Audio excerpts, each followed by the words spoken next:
What's up, crew? Y'all, today was epic.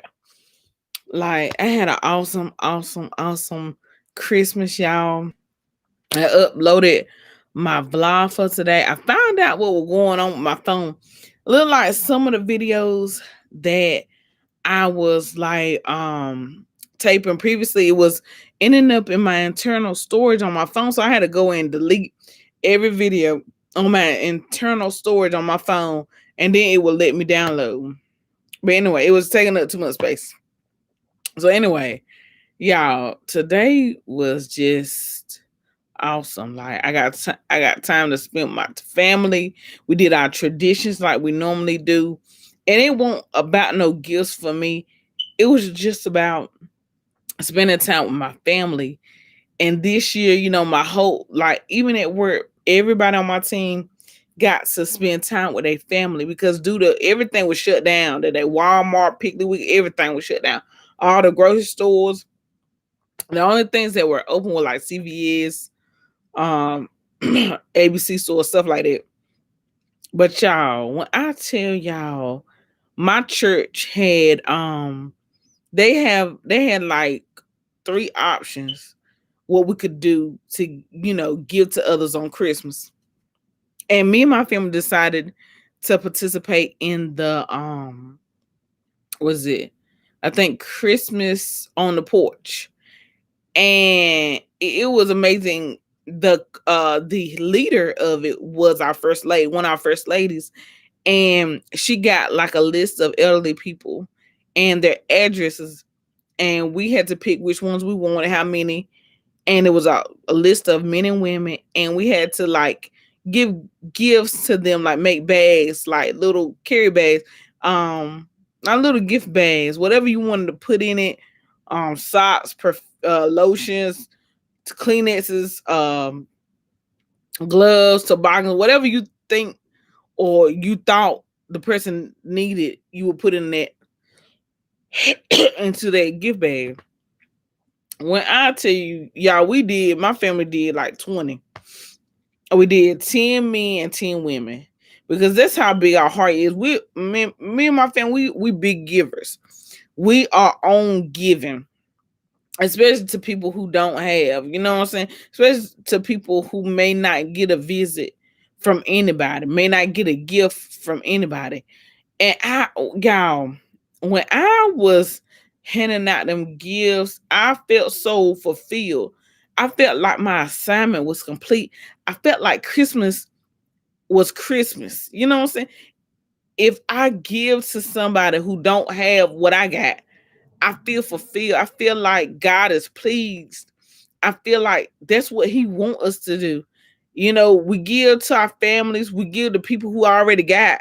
But what about the people who don't have? And the elderly, they are the group that gets overlooked the most. People overlook them, and they think that the elderly got family. Some people, they are the only family member left. Some people don't have no children. Some people family is far away, you know, and they don't have anybody that visits them on Christmas or have anybody that gives them gifts. Y'all, when I tell you, when we were delivering them gifts to the elderly, man, y'all should have saw their faces light up. They were so grateful. They were so appreciative. They weren't complaining. They were just so gracious and thankful. And they were just, oh my God. I could feel the warmth. I could feel the love. Like they didn't even know us. I just felt genuine, that genuine connection, that love, that appreciative and gratefulness, And it was one lady that touched me, y'all, so much. We went to, it was kind of like, the projects, and these areas ain't no high income. These places are like based on your income housing. One man, he asked when we delivered his gift, I think he had a little touch of dementia, and he asked, "Is Meals on Wheels? Are they coming today?" And I almost cried because we was like, we don't know if Meals and Wheels gonna come today, and that probably was his only way of getting a meal. Maybe no family member thought enough to bring him no food, and just to think about them elderly people living by themselves, and nobody come and visit them, nobody bring them no food, nobody caring enough to just drop by a friend or a church member, or to, to drop by and check on them. It kind of, touched me in a different way.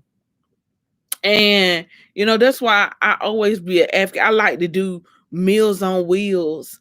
I like to do projects like this that give back. I like to do stuff like that because it makes small. Even at my job, we have projects called the Lighthouse Project where we give back to the community. And I always try to participate because I realize that everybody ain't got what I got. Everybody ain't well off. Some people are struggling out here. Some people are trying to barely making it. And so that touched me. And then it was this lady, um, she was in some projects, and I knocked on the door, and a young lady answered. I put it in my video in my Vlogmas 25. I put that in my video. Y'all probably could see it on my Vlogmas 25. But I opened the door, and it was a young lady, and I could look when I opened the door. It was a whole bunch of people. I mean, y'all, in this small apartment, it was a whole bunch of children, whole bunch of grown people in there. And and I know, you know what I'm saying? I said, I bet all of them stay in one house and one apartment making do. And so I asked for the lady, because I called out the lady's name, and they said, hold on, we're gonna get her.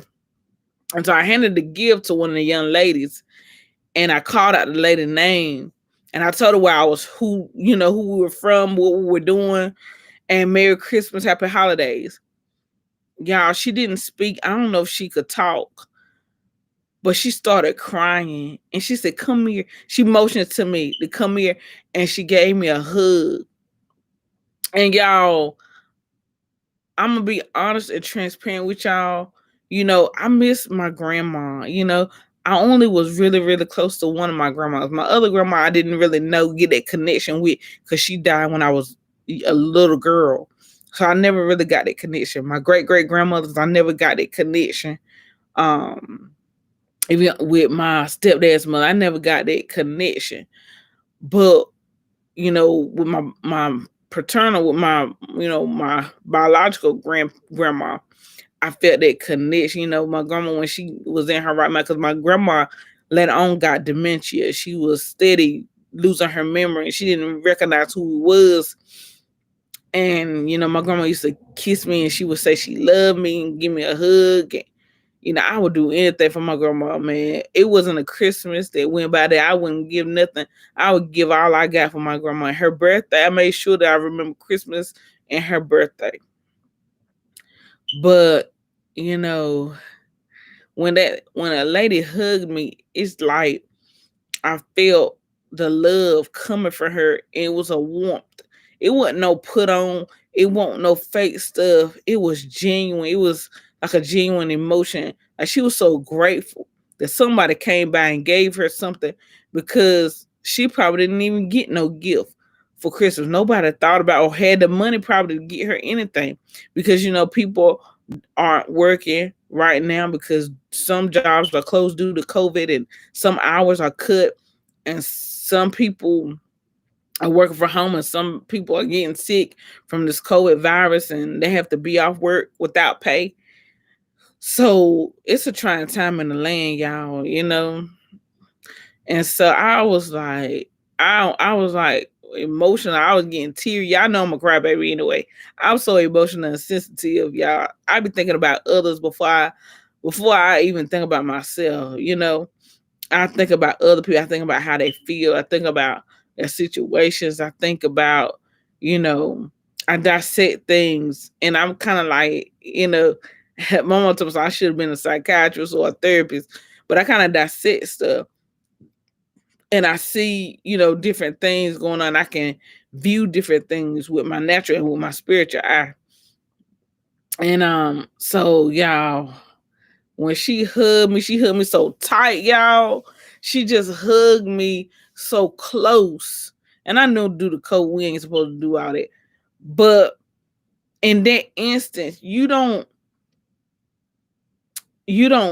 turn down a hug like that. You don't turn down a hug from somebody who's so emotional and so distraught. And I know life is probably overwhelming for her because she's trying to make it. She probably a grandma that's taking on the responsibility of a biological parent. She got all her grandchildren living with her.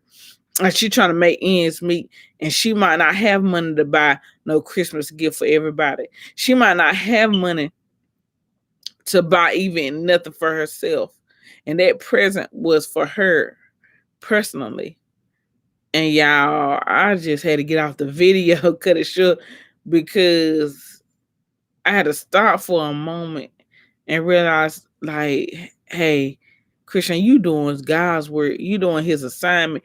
This is what God wants us to do, to be advocates, to be people in the field, not just have church and take up money and take up time money, but be somebody out here in the highways and byways doing work, doing missionary work, going out and helping others, helping people, and just being a light to somebody who may be in a dark place, who may think nobody cares or nobody thinking about them, to show that somebody is caring, somebody is watching, somebody does have a heart for people, for mankind. And I was just, I was at Walmart and I was looking at the hustle and bustle. And sometimes I'll be so curious. I look at people's carts to see what they have in their carts and stuff. So many people getting gifts and wrapping paper, and some people getting food because they getting prepared. Maybe they thought it was going to snow or what. But all the hustle and bustle. Sometimes we get so caught up in the hustle and bustle that we don't stop and think and just be grateful and be thankful for what we do have, and be grateful for what we have before us. Like, as I first stated, your family is most important. You know, if I didn't have a dime to my name and all I had was my family and God, I'm all right myself. I am all good, dandy. I am all right because I appreciate my family. I love my family. That's my heart right there now. Don't mess with my family now. I don't play by them. Don't mess with my family. Don't mess with my money. There's two things you don't do. So I was grateful. Every Christmas I'm so grateful and I'm so thankful. And I know it makes my parents' day. They don't say it, but I know it makes them happy and it makes them fulfilled when they see all of us together, under one roof for holidays. And even though we grown, I still like to spend time with my parents. I still like to enjoy moments like this because I know one day they gotta leave here. And I know one day I gotta leave here too. And so I want to make the best of, I want to make memories that last a lifetime. So when they do leave me, I'll have memories to hold on to. I can say I did this and I did that, and this year, last year we did this, and this time we did this. This memory I'm gonna hold on to forever. And people be like, Christian, why you take pictures all the time? Why you post on Facebook? Because it's for memory purposes. It's to have, just to look back on, just to remind myself, to remember what we did that day and how what we accomplished that day, how we had so much fun and we were filled with love and we was doing this and that, and how we did it together. We laughed and we joked and we cut a food and we joined on one another and we just enjoyed each other's company, you know because we just let our hair down because we the type of family, we just laid back, cool, calm, and collected. Sometimes we get out of whack, but we just like to joke. We like to cut a food. We like to just, eat and be merry, and give back and be loving and kind. So y'all just remember, remember this day. Remember the smiles on your family's faces today. Remember the memories. Keep them close. Guard them with your whole heart. And love even the more, y'all. Don't let nothing deter you away from, fulfilling your assignment, fulfilling whatever God has on your hands to do. You know, even with work, don't let that bar you down. Even with the day-to-day issues, don't let that bar you down. Don't let that weigh you down. Get Ask God to help you. Ask God to lift those burdens that you can't bear, that you feel overwhelmed. Ask God to lift it and help you make that yoke easy. To help you get through life, because life gets tough, y'all. Life ain't easy, but with God, all things is possible. With God, He makes it better. He makes the road, the journey a little lighter, a little easier. So y'all keep me in your prayers. Smiley Boo is going to get off here. Y'all keep me in your prayers, y'all. Please do. And I thank y'all so much for supporting me, for subscribing. I thank y'all so very much from the bottom of my heart. I can't believe that, so many people, like, so many people reach out to me, whether it be inbox or comment, and they enjoy these videos, and they enjoy me just giving a word. They enjoy me encouraging, inspiring them, and they just like my aura because I'm down to earth. I'm country. I just talk country, y'all. I'm just y'all. I talk. Even though I was born in the city, y'all, I was born in Washington D.C., y'all. This country slang, I can't get away from this country talk. Some of these words I be saying, y'all, it's just that country. It's just I adapted to the country talk down here, but it ain't nothing wrong with it. It just makes you unique and different. It just makes you more lovable and down to earth and humble. It just makes you more approachable, and people can relate. People can understand, especially people from the South. People can understand what you're saying. So y'all stay blessed. Y'all stay encouraged. Y'all please like, comment, subscribe, share. Y'all just be a light in a dark world, and keep lifting, keep letting your light burn and lifting it higher and higher. That somebody might see your light and they may be drawn to it and wonder what God you serving? Who giving you that joy, that unspeakable joy? Why? How you get that joy on the inside of you all the time, and how you keep it? People just don't know who dwells on the inside. But anyway, y'all, I'm going to get off here. Peace, y'all. Much love. Bye, y'all.